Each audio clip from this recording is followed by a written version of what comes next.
حضرت زینب رضی اللہ عنہ آپ صلی اللہ علیہ وسلم کی پھوپھی ذات بہن تھی۔ آپ صلی اللہ علیہ وسلم نے ان کے بھائی کی خواہش کے برعکس ان کا نکاح اپنے لے بالغ اور آزاد کردہ غلام زید بن حارثہ سے کروا دیا، مگر دونوں کے مزاج ایک دوسرے سے نہ ملے اور دونوں میں اختلاف پیدا ہو گیا۔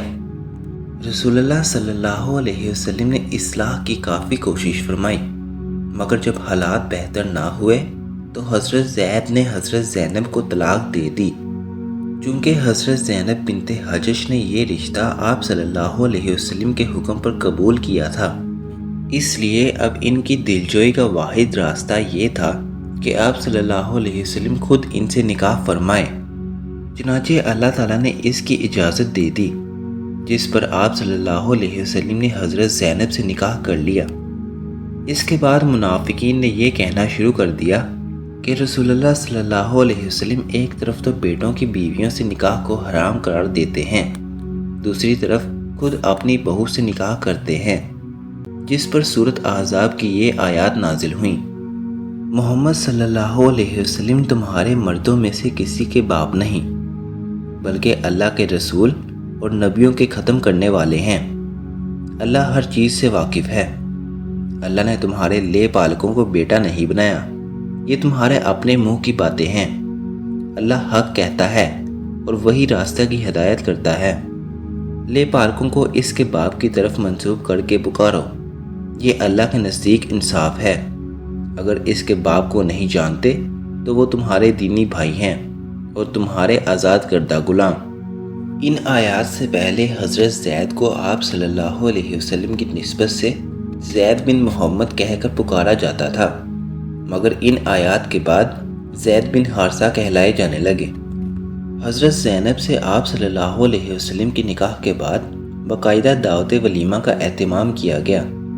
آپ صلی اللہ علیہ وسلم کی کسی اور بیوی کو اتنا اچھا ولیمہ نصیب نہ ہوا۔ دعوت ولیمہ کے بعد جب دسترخوان اٹھوا دیا گیا تو 3 صحابہ وہیں بیٹھے رہے۔ حضرت زینب بھی دیوار کی طرف منہ کر کے بیٹھی ہوئی تھیں، مگر یہ صحابہ باتوں میں مشغول رہے۔ آپ صلی اللہ علیہ وسلم نے انہیں ازراہ مروت کچھ نہ کہا، بلکہ وہاں سے اٹھ کر دوسری ازواج مطہرات کے پاس چلے گئے۔ جب سب سے مل کر واپس تشریف لائے تو یہ تینوں صحابہ ابھی بھی وہیں موجود تھے۔ آپ صلی اللہ علیہ وسلم باہر انتظار کرنے لگے۔ پھر حضرت انس نے یہ دیکھ کر کہ یہ تینوں صحابہ چلے گئے ہیں، آپ صلی اللہ علیہ وسلم کو اطلاع دی۔ پھر آپ صلی اللہ علیہ وسلم اندر تشریف لائے۔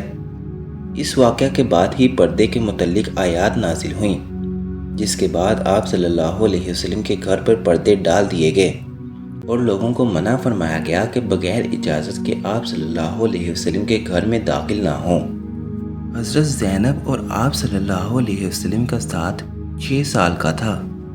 اس کے بعد نبی اکرم صلی اللہ علیہ وسلم دنیا سے رخصت فرما گئے۔ آپ صلی اللہ علیہ وسلم کے انتقال کے بعد آپ کی ازواج مختارات میں سے سب سے پہلے حضرت زینب انتقال فرمائیں۔ حضرت عمر نے حضرت زینب کا نماز جنازہ پڑھایا اور آپ رضی اللہ عنہ جنت البقیع میں مدفون ہیں۔ جس وقت حضرت زینب کا انتقال ہوا اس وقت آپ کی عمر 51 سال تھی۔ حضرت زینب اور آپ صلی اللہ علیہ وسلم کی زندگی کے مزید واقعات کو جاننے کے لیے دین اسلام کو سبسکرائب کریں اور بیل آئیکن کو پریس کریں۔